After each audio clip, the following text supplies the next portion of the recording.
everybody, this is Carla, and this time I'm here with a review for episode 21 of season 4 of the TNT show Major Crimes. This episode is titled Hindsight Part 3, and I have to say, oh man, did I love this episode. Like, dude, so much stuff happened. If the last one I didn't like because it was all payoff, at least in this one, it's like Provenza said, we don't have any answers, but we're getting good questions. So it almost feels like a second setup in a way, because everything we thought, or I thought, was going to happen, it didn't, and things happened way differently than I expected, and I kind of love that to death. And it felt like every scene there was something happening. I mean, from the moment they caught Buddha, and I don't really think Buddha had anything to do with it. He seems sincere. Maybe it's just the actor, but he seems like he's actually being sincere about, I'm quite sure he's dealing drugs, but I don't think he would, kill his friend, or whatever. Just every scene from the beginning to the end, it felt like something, like in every scene they were dropping a nugget of something that was going to be important later on, and I have no idea what those somethings are, but it really felt like something was happening, you know what I mean? Like, it was really intense for me, just the entire thing. And okay, I'm now kind of more sure than ever that the wife is going to have something to do with it. She seemed so smug, man. I don't know, she seemed like she had everything down, like she was so confident about everything she was saying and the way she treated Andy and Amy, which, by the way, that's totally a great name for a band, and they used it so many times in this episode, like Andy and Amy. Anyway, I'm quite sure now that the wife has something to do with it. I just don't know how. I'm guessing it's got to do with the affair, obviously. Like, she got mad and she killed Didier Gray and her bodyguard in some way. The thing I don't know, though, is what it has to do with Tamika and now the other murders that just happened in this episode. So that's got me confused. I don't know what's going to happen with that. I am really happy that Hickman is finally under custody, and I mean, at least the pastor admitted, Reverend admitted that he killed Reese, so that's progress. Obviously, they can't use that against him now because Hickman is an idiot, but I thought it was really interesting. I don't know what Barnes had to do with it. I mean, I do believe that he was the one who killed the 3 people this time, just out of gang rivalry, because he thinks the Bloods killed Tamika, so he's looking for revenge, and he just killed the first batch of Latino people that just walked in front of him, I guess. But I do wonder where he is and why he didn't show up to the funeral. I mean, I'm kind of getting the feeling that we're gonna find him dead somewhere, but still, I don't know. I really do think it was him. But then who the hell killed Tamika? Because it's obviously not a gang thing. So what was it? I'm not entirely sure. I loved that they found the phone in the lawyer's car, because that lawyer was freaking annoying. And I know he's always, like, this actor is always used for, like, really annoying, smarmy characters. I mean, he's a character arc that way, that he's kind of been typecast in this. I remember him from my childhood. I keep forgetting his name, but he's always been in characters like that. At least this one was a little bit serious. I like his turn as a lawyer, because it's a bit more serious than usual, but he still has that smarmy quality about him, and so he comes across as someone really, I don't know, confrontational when it comes to the cops. Obviously, he's a lawyer, so he's going to be, but more than usual. So I kind of like that they have him, they threw him in jail now. I don't think he did it though. Um, honestly, I don't think it was him. I think someone planted it on him. I don't know who it might have been. I highly doubt that it was the Reverend. Because really, why would he link himself to a murder he didn't commit? And I really do think he didn't kill Tamika. I wonder if it was the brother, maybe, or Barnes somehow. Like maybe he thought the Reverend was involved and decided to frame him or something. I'm not sure.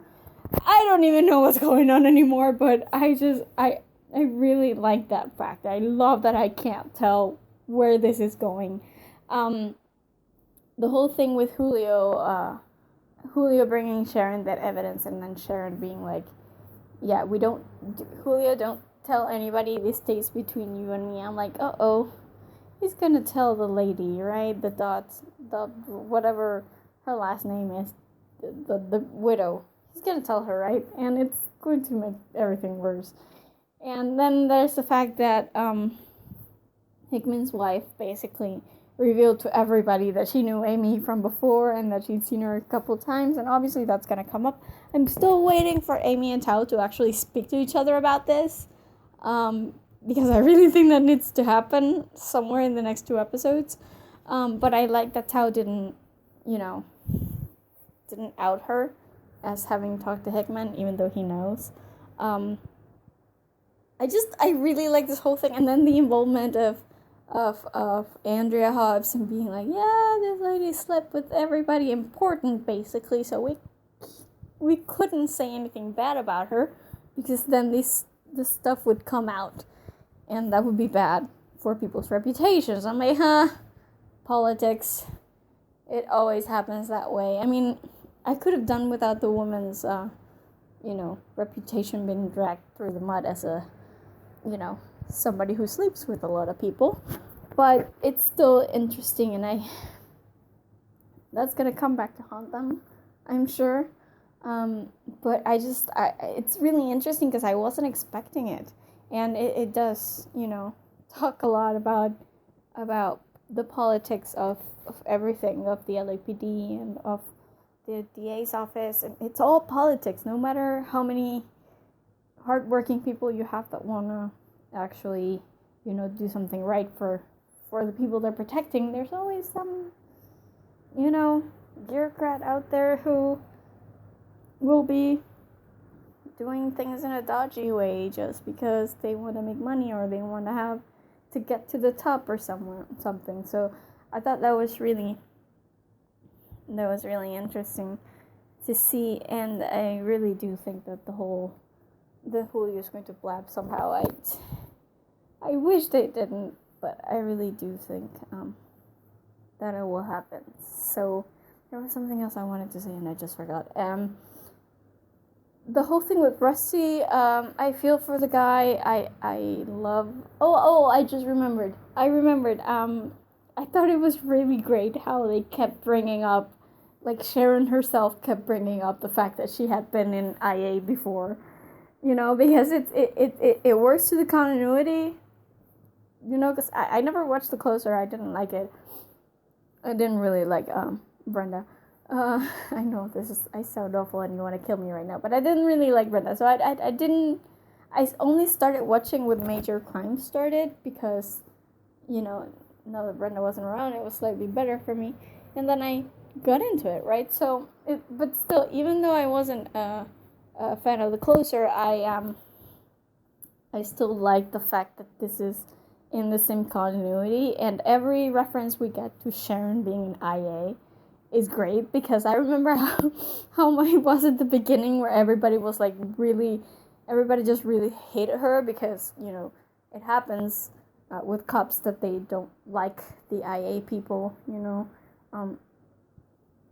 so it's always nice for her to mention that and be reminded that, yeah, when she came in here, she was nowhere near as respected as she is right now. Everybody really hated her. Everybody was like really touchy around her. So, it was nice. The continuity nod is always nice. Now, onto the Rusty thing, I liked it too, because he's, he still has this thing about him having 2 mothers that is very conflicting.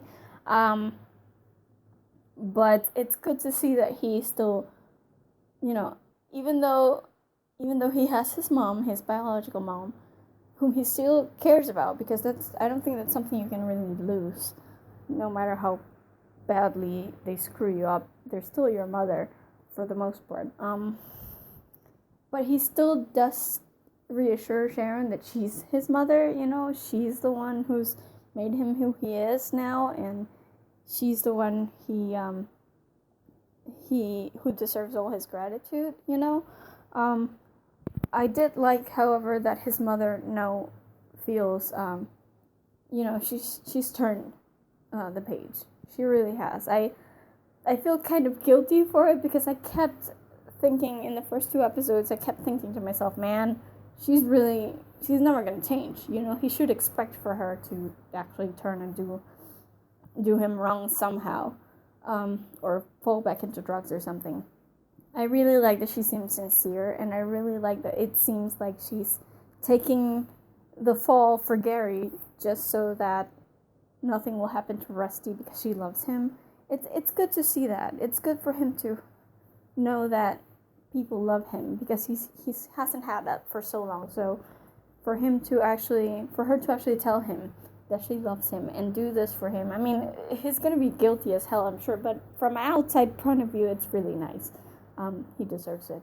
Not entirely sure what he's gonna do with the information, because again, he's been under police protection for so long that I don't think he's gonna want to go that way again. Like, he wouldn't want to be under police protection for the rest of his life or anything. So I hope they catch Gary. I don't think he's probably very smart.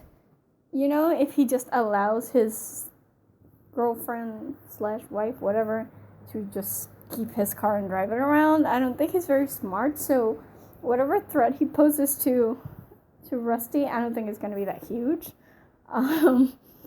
But I'm still interested in seeing where it goes. I really do want to know if he tells Andrea about that. Not that she can actually use it as a confession or anything, but it will be interesting to see how they go with it and what Rusty does, and how he feels, because it's gotta be a lot of guilt for him to actually have his mother prefer going to jail than have something happen to him.